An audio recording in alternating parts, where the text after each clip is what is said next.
Hi guys, this is Shams Goyal and welcome to my YouTube channel. So currently I'm working as a software engineer at Techion. तो इस video में मैं बताने वाला हूँ why good programmers actually fail coding interviews. जो हमारा interview होता है ना, वो एक बेल कर्व की तरह होता है। जो बेल कर्व ऐसे जाता है तो हमें इंटरव्यू में मीडियम टू हार्ड क्वेश्चंस पूछे जाते हैं। तो इसमें क्या होता है कि लोग है ना इजी और हार्ड क्वेश्चंस को ज़्यादा फोकस करते हैं कि लोग सोचते हैं कि इजी क्वेश्चंस कर लेंगे तो एक बिल्ड हो जाएगा कॉन्फिडेंस, और हार्ड क्वेश्चंस कर लेंगे तो ऑब्वियसली इंटरव्यूज में इससे हार्ड तो पूछेंगे नहीं, हार्ड क्वेश्चंस कर लेंगे तो प्रिपेयर्ड हो जाएंगे। ऐसा नहीं है, हमें एक्चुअली मीडियम क्वेश्चंस पे फोकस करना चाहिए और जितना हम मीडियम क्वेश्चंस प्रैक्टिस करेंगे उतना हमें हमारे लिए बेनिफिशियल है, क्योंकि अगर हम मीडियम क्वेश्चंस प्रैक्टिस करेंगे तो हमारा बेस बन जाएगा और मीडियम क्वेश्चंस प्रैक्टिस करने के बाद हम हार्ड क्वेश्चन बहुत इजीली कर पाएंगे। तो हमें फोकस यही रखना चाहिए कि जितना से जितना हो जाए मीडियम क्वेश्चंस को प्रैक्टिस करना चाहिए और मीडियम क्वेश्चंस का बेस बनाना चाहिए। और मीडियम क्वेश्चन से पहले थोड़ा इजी क्वेश्चंस करना चाहिए, बट मीडियम क्वेश्चन से स्टार्ट करना चाहिए। हार्ड क्वेश्चंस पे आपको नहीं घुसना चाहिए।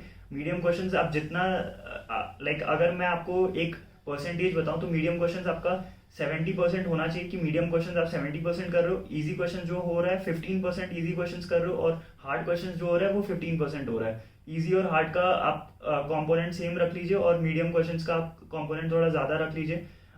तो तभी आपका जो इंटरव्यू होगा उसमें आपका बेस बन पाएगा और आपको प्रॉब्लम समझ में आने लग जाएंगे और वो इजीली सॉल्व हो जाएगा। आप कनेक्ट करने लग जाओगे, अच्छा ये ऐसा क्वेश्चन है, ये इस वेरिएंट का क्वेश्चन होगा। तो मैं यही बोलूंगा लोगों को कि जितना से जितना हो सकता है वो मीडियम क्वेश्चंस को फॉलो करें। तो हम इस पे बात करते हैं लोग एक्चुअली फेल क्यों करते हैं। लोग एक्चुअली फोकस करते हैं जो टेस्ट केस दिया होता है उस पर ही फोकस करते हैं, जो दिख रहा होता है टेस्ट केस उस पर ही फोकस करते हैं। वो सोचते नहीं कि और क्या सिनेरियो हो सकता है, एज केस क्या हो सकता है इसमें, और क्या बन सकता है इसमें केस। वो ये सब सोचते नहीं है, वो सोचते हैं अच्छा ये केस है चलो कोडिंग करने लग जाते हैं। एंड ऐसा नहीं होगा, ऐसे आप करोगे तो ऐसे नहीं चल पाएगा। आपको थोड़ा और सोचना है, आपको पहले सोचना पड़ेगा, आपको अपना जो सोच है वो वाइडन करना पड़ेगा। ये आपका थोड़ा प्रैक्टिस से ही आएगा।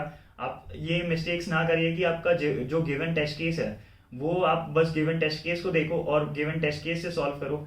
ये मैंने देखा है कि जैसे मैंने 2000 इंटरव्यूज लिया है तो उसमें 1200 लोग तो यही कर रहे हैं, जो टेस्ट केस दिया हुआ है अच्छा अच्छा इसको सॉल्व कर दिया, फिर एज केस अगर कोई मिस हो रहा है तो वो डीबगिंग में वो बार बार सबमिट कर रहे हैं और बार बार उसको बता रहे हैं अच्छा ये अच्छा ऐसा केस था।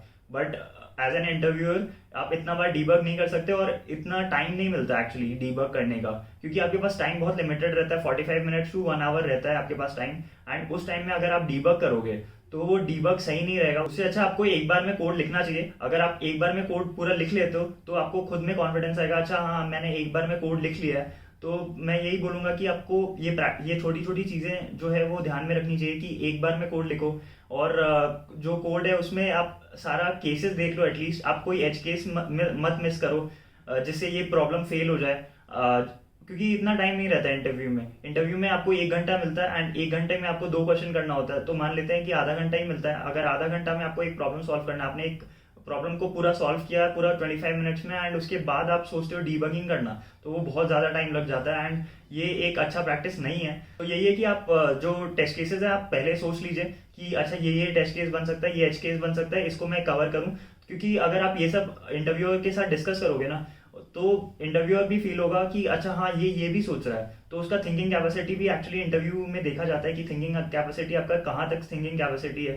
तो ये सब छोटी छोटी चीजें हैं जो इंटरव्यू में देखा जाता है। बट आप लोग सोचते हो इंटरव्यू में ये सब जज नहीं होता है, ये सब जज होता है इंटरव्यू में। तो और एक और चीज मैं जो देखा हूँ लोग अक्सर यही करते हैं, ये गलती करते हैं कि वो अनलिमिटेड टाइम दे देते हैं। जब वो प्रैक्टिस करते हैं तो एक क्वेश्चन का कोई टाइम नहीं रहता है, तो वो अनलिमिटेड टाइम दे देते हैं एक क्वेश्चन को। और जो 2 क्वेश्चन सॉल्व करने होते हैं 1 घंटे में, वो आप एक क्वेश्चन को ही 45 मिनट्स ले जाते हो और दूसरा क्वेश्चन के लिए 15 मिनट बचता है। तो ये बहुत एडवाइजेबल नहीं है। मैं यही बोलूंगा कि आप टाइम लेके करो। आप अगर एक प्रॉब्लम सॉल्व करो तो उसको टाइम लेके करो। आप 20 मिनट्स में ट्राई करो कि वो प्रॉब्लम सॉल्व हो रहा है, ताकि फिर आप नेक्स्ट प्रॉब्लम पे भी जा सकते हो। एक्चुअली ये जो टाइम होता है ये बेसिक इस पे होता है कि आपका क्वेश्चन कितना इजी है, मीडियम है और हार्ड है। तो सबका आपको एक टाइम डेडिकेट करना होगा। ऑब्वियसली जो आप पहले पहले कर रहे हो तब आपको अनलिमिटेड टाइम मिलेगा, बट अगर आप प्रैक्टिस में आप अनलिमिटेड टाइम लोगे और इंटरव्यूज में भी अगर आप अनलिमिटेड टाइम लोगे तो ऑब्वियसली आपका इंटरव्यूज जो होगा वो रिजेक्ट ही होगा, क्योंकि आपके पास सिर्फ 1 घंटा होता है। तो आपको बस 1 घंटे को अच्छे से यूज करना है।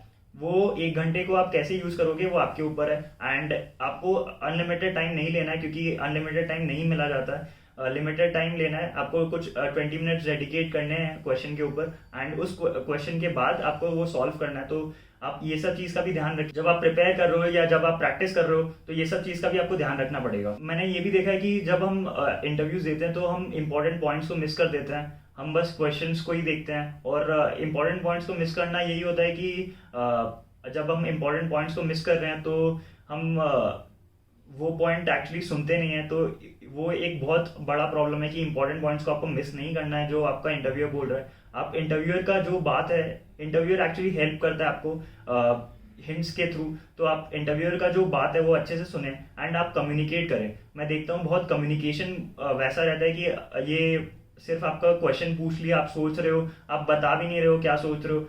मैं यही बोलूंगा कि आप स्पीक करिए इंटरव्यू में, आप पूरा जितना भी हो सकता है, जितना आपके माइंड में जो भी चल रहा है, आप सब बताइए कि इंटरव्यूअर को कि अच्छा ये चल रहा है, ये पॉसिबल चीज़ें हैं, ऐसे कर सकते हैं हम। ये पूरा डिस्कस करना होगा क्योंकि इंटरव्यू वैसा होता है, 1-to-1 कम्युनिकेशन होता है। आप अगर ये सोचोगे ना कि इंटरव्यू वन वे ही होता है, अगर वन वे इंटरव्यू होता है तो ये गलत चीज़ है। आपका 2 वे इंटरव्यूज होता है, आपको भी कम्युनिकेट करना है, इंटरव्यूअर को भी कम्युनिकेट करना है, ताकि इंटरव्यूअर समझ पाए कि आप क्या सोच रहे हो। आप अगर सही सोच रहे हो बट इंटरव्यूअर को पता ही नहीं है कि अगर आप क्या सोच रहे हो, तो ऑब्वियसली इंटरव्यूअर सोचेगा ना कि अच्छा ये बोल क्यों नहीं रहा है। तो हमें स्पीक आउट लाउड करना होता है इंटरव्यूज में, एंड इंटरव्यूज में हमें इफेक्टिवली कम्युनिकेट करना होता है। हमें जो रिलेशनशिप होता है वो ऐसे ही समझना चाहिए कि एक फ्रेंड इंटरव्यू ले रहा है, आप फ्रेंड के सामने जितना बोल सकते हो उतना ही आपको बोलना है इंटरव्यूअर के सामने, एंड आपको सब कुछ बताना है। तो मैं ये सबसे पहले एडवाइस करूंगा कि आप उनको एज अ फ्रेंड समझिए, आप एज एन इंटरव्यूअर नहीं समझिए, क्योंकि इंटरव्यूअर भी आपको हेल्प करता है कि एज अ फ्रेंड एकोमोडेट हो जाने के लिए। जो पहले इंट्रोडक्शन होता है या पहले पूछता है हाउ आर यू, ये सब वो चाहता है कि आप कंफर्टेबल हो जाए उसके साथ। अगर आप खुद कंफर्टेबल नहीं होगे तो वो बहुत ज़्यादा दिक्कत होगा इंटरव्यू में, एंड इंटरव्यू में फील होगा और वो रिजेक्शन को ही लीड करेगा। और मैंने देखा है जब आप कोडिंग वगैरह करते हो तो आप बेसिक कोडिंग प्रिंसिपल्स को मिस कर देते हो। तो जो बेसिक कोडिंग प्रिंसिपल्स होते हैं कि आपको एक फंक्शन में लिखना है या हेल्पर फंक्शन बनाना है उसका, उससे कोड क्लीन होता है, कंसाइज होता है और अच्छा होता है दिखने में। तो मैं चाहूँगा कि आप ये सब फॉलो करें, क्योंकि अगर आप ऐसी एक कोड लिख दोगे तो लगेगा कि आप न्यूबी हो और आपको मतलब उतना एक्सपीरियंस नहीं है, आपको कोड क्वालिटी अच्छा नहीं है। तो ये सब बहुत चीज़ मार्क होता है। तो आप जब कोडिंग प्रैक्टिस भी कर रहे हो ना, तो एक कोड क्वालिटी अच्छा मेंटेन करिए, क्योंकि कोड क्वालिटी बहुत ज़्यादा इंपॉर्टेंट है। आपको लगता है कि बस 2 क्वेश्चन सॉल्व करना इंपॉर्टेंट है, नहीं, कोड क्वालिटी ज़्यादा इंपॉर्टेंट है क्वेश्चन सॉल्व करने से। क्योंकि मैं एक छोटा सा इंसिडेंट बताता हूँ। मैंने एक इंटरव्यू दिया था एंड उसमें मेरा क्वेश्चन सॉल्व हो गया था, मेरे को लगा कि मैं सिलेक्ट हो ही जाऊंगा, बट कोड क्वालिटी की वजह से मैं रिजेक्ट हो गया। मैं इतनी कंपनीज में रिजेक्ट हुआ हूँ, तो मुझे पता है क्या क्या पॉइंट्स होते हैं जो कंपनीज एक्चुअली देखते हैं, क्योंकि मेरे को फीडबैक मिलता है एंड मैं फीडबैक से सीखता हूँ, अच्छा ये प्रॉब्लम्स थी और ये प्रॉब्लम्स मैं नहीं करूँगा अगली बार। तो ये प्रॉब्लम्स मैं आप लोग को भी बता रहा हूँ ताकि आप लोग सीखो इससे और आप लोग ये वीडियो से कुछ अच्छा लेके जाओ। तो प्रॉब्लम ये भी होता है कि जब हम इंटरव्यूज लेते हैं या इंटरव्यूज देते हैं तो हम ये सोचते हैं कि अच्छा इंटरव्यू लेट हो जाएगा, इंटरव्यू क्या मुझे सेलेक्ट करेगा, क्या क्वेश्चंस पूछेगा, वो हार्ड पूछेगा, इंटरव्यू का माइंड कैसा होगा। हमारे लिए ये सब बहुत ज़्यादा पैरामीटर्स डिपेंडेंट होता है कि इंटरव्यू कौन आएगा, वो क्या ईजी क्वेश्चंस पूछेगा कि नहीं पूछेगा।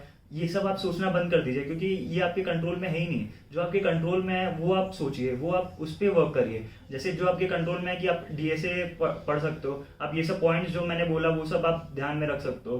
तो जो जो आपके कंट्रोल में वो सब आप करिए। अगर आप वो सब करोगे तो ऑब्वियसली आप सिलेक्ट हो जाओगे। एंड ज़्यादा जो आपके कंट्रोल में नहीं है वो मत सोचिए, क्योंकि आप उसके लिए कुछ नहीं कर सकते हो। तो ये सब मैं बताना चाह रहा था कि ये चीज़ों की वजह से एक गुड प्रोग्रामर भी फेल हो जाता है इंटरव्यूज में। तो आप ये सब ध्यान में रखिएगा अगले बार अगर आप इंटरव्यूज दे रहे हो तो। एंड ये बहुत हेल्पफुल होगा अगर आप ये लेके जाते हो ये इस वीडियो से। तो अगर आपको ये वीडियो अच्छा लगा तो ये वीडियो को लाइक कर दीजिए, और अगर अभी तक चैनल को सब्सक्राइब नहीं किया है तो चैनल को सब्सक्राइब कर दीजिए और बेल आइकन को भी दबा दीजिए। चलिए मिलते हैं नेक्स्ट वीडियो में। Thank you guys.